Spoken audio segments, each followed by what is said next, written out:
Anja Manuel is here. She is a lecturer at Stanford University. She previously served in the State Department from 2005 to 2007. In her role, she was responsible for South Asia policy. She is also a partner in the strategic consulting firm Rice, Hadley, Gates. Her new book is called The Brave New World. It addresses the rise of India and China and how the United States can bring them together.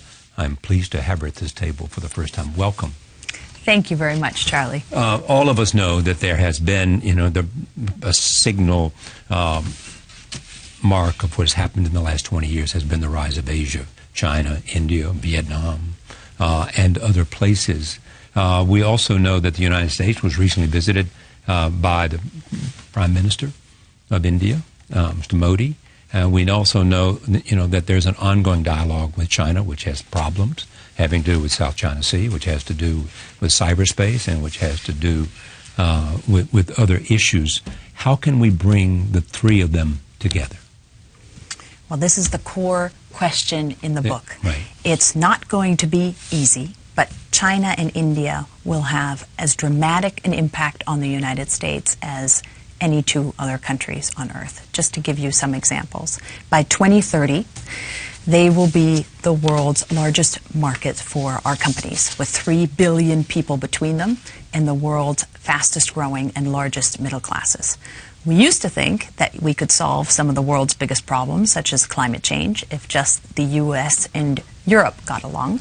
But unfortunately, that's no longer the case. China is now the world's largest carbon emitter, and India is its fastest growing. So we need them to tackle some of the world's biggest problems.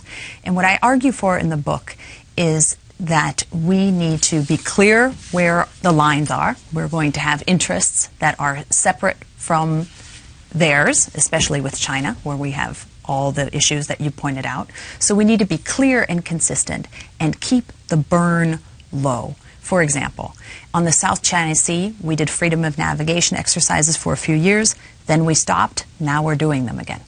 If I'm the Chinese military, I'm a little bit confused about that.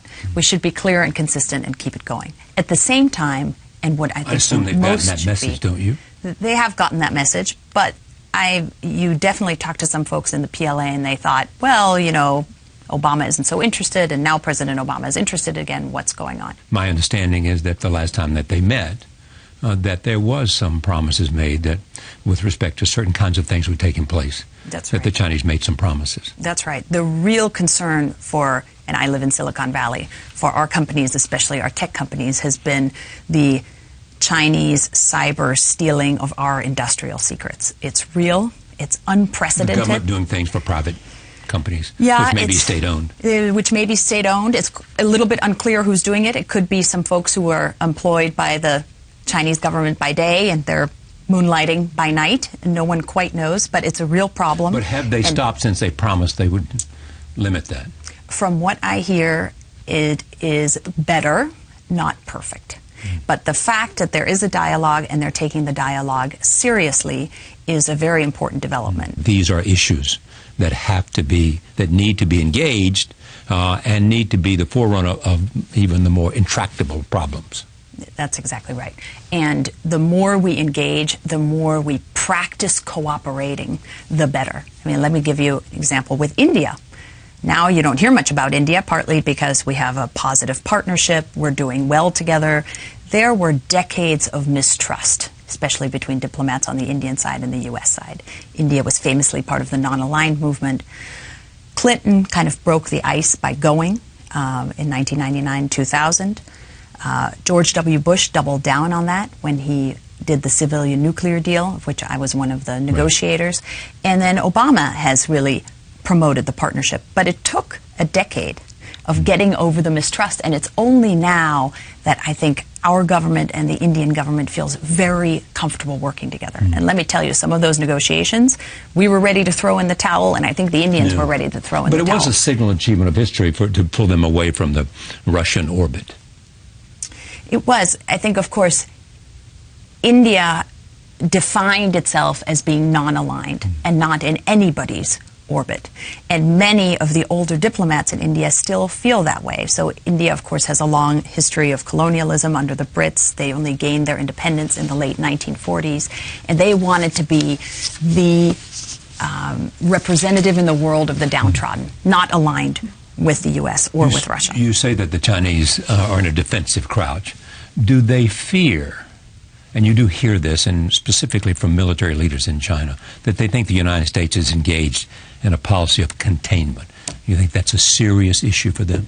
It is absolutely a serious issue, and every time I go to China, that is what I hear. They believe that we are trying to hold them back, bring them down, and contain them. And courting Vietnam and India and everybody else who can provide a circle around them. That's right. And of course, this is a difficult dilemma because from our perspective, the Chinese are being very aggressive. They're pushing into parts of the South China Sea that the world doesn't think they own. But looking at it from their perspective, when you hear them say it, the ocean is their lifeline to the world. Most of the goods coming in and out of China go through the ocean. 82% of Chinese oil goes through the Malacca Strait, tiny little narrow strip of water next to Singapore. If we shut that down, their economy has a real problem. So they see us as threatening because they also see these islands that are right off their coast. They see our aircraft carriers sailing very close to the Chinese coasts, and they worry about that. So that's not to justify their actions. But when you are dealing with someone, you need to also take their viewpoints into account. And we shouldn't be feeding into their paranoia. Turn that around, though. And where have they been aggressive, in addition to the South China Sea, that causes us concern? I'm glad you asked that question because it actually goes well beyond the South China Sea. One important example is the high Himalayas. So there is a long border between China and India that's not very well defined. And just in the last few years, the Chinese have made repeated incursions over that border. There are actually really interesting YouTube videos, because these days everything is on YouTube, of Chinese and Indian soldiers throwing punches at each other. They're not allowed to shoot, but they're punching each other and recording it all for the world to see. So the Indians are very worried about that. The Indians are also worried about Chinese submarines that are increasingly active in the Indian Ocean, and as one Indian admiral put it, sneaking by the Indian coasts. So that has the Southeast Asian states are worried, the Indians are worried, and to some extent, of course, all of the flood of Chinese investment into Africa and Latin America has some of those countries worried as well. What's your assessment of Xi Jinping? He is a very strong leader. He is thoughtful and smart. He is, I believe, a reformer on the economic front. But anyone who had any illusions that he was going to be a political reformer and loosen up the Chinese system, I think is mistaken.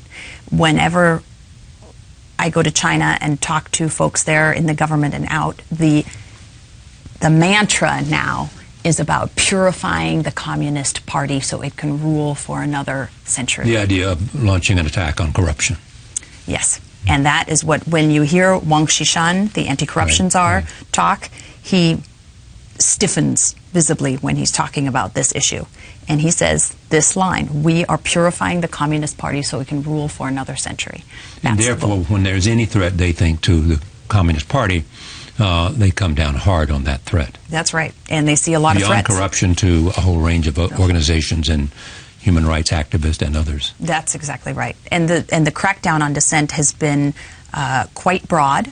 There are different forms of dissent in China. What we tend to hear is crackdown on human rights activists. But of course, there are religious minorities that have always had problems, the Uyghurs that have always had problems. There is the broad base of the Chinese populace, 180,000 protests a year, but those are mostly about bread and butter issues. No, you've taken my land for this factory, or there's too much smog in this city, or I'm not earning enough. So that's the second basket.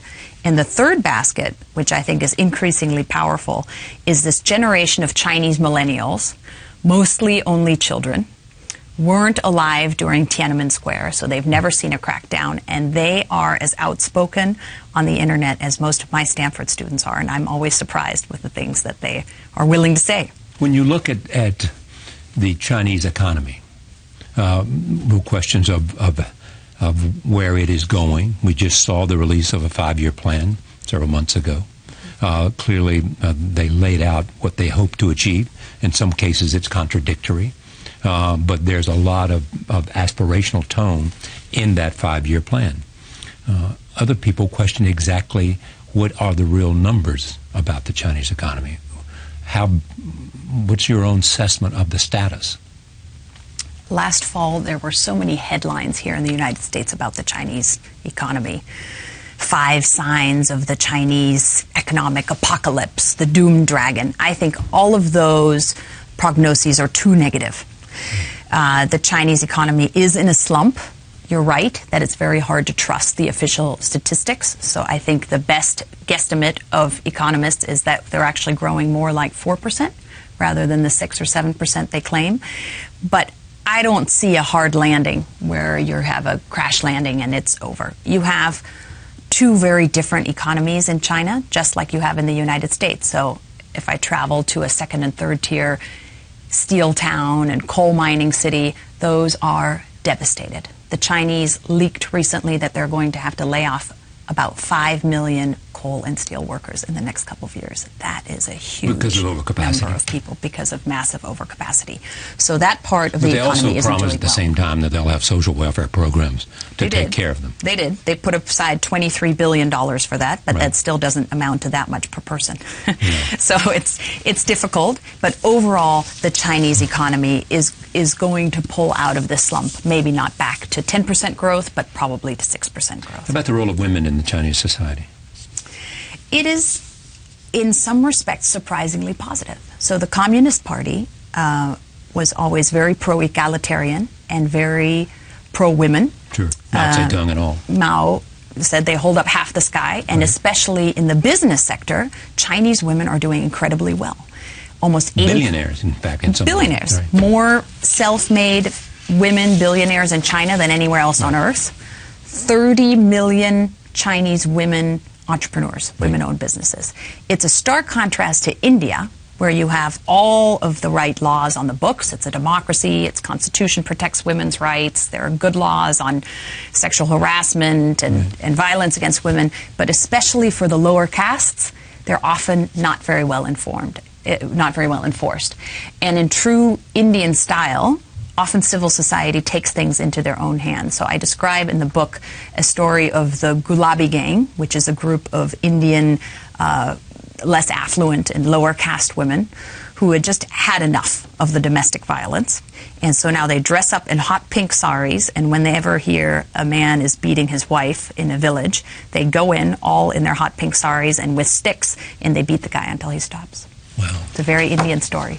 Is in the end the competition between China and India, will it be determined by the nature of their governments in terms of the form of government? One on the one hand, in India, democracy on the other hand, a totalitarian rule by a party. Absolutely.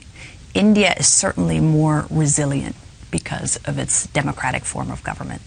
People were frustrated 2.5 years ago with the Congress party government that wasn't accomplishing reforms, so they threw the bums out, and now they have Prime Minister Modi and his BJP. That makes the system much more resilient. The Chinese system, by contrast, is rigid, it's authoritarian, and I sometimes like to describe it as it's hard, like glass, which makes it brittle. You can hit it 100 times and nothing happens, and hit it just the right way and it shatters. So those are things that no one is going to be able to predict whether the Chinese government will fall or when it will fall. No one predicted the fall of the Soviet Union. But there are some signs that are what in the intel community would call chatter. For example, in March, there was an anonymous letter sent around calling for Xi Jinping to resign because of his cult of personality. There have been numerous rumors of attempts on both Xi's life and Wang Qishan, the anti-corruption czar's life. So there's some rumblings under the surface. Whether that will actually amount to anything remains to be determined. Thank you for coming. Thank you very much. This book is called This Brave New World, India, China, and the United States. Anja Manuel. Thank you for joining us. See you next time.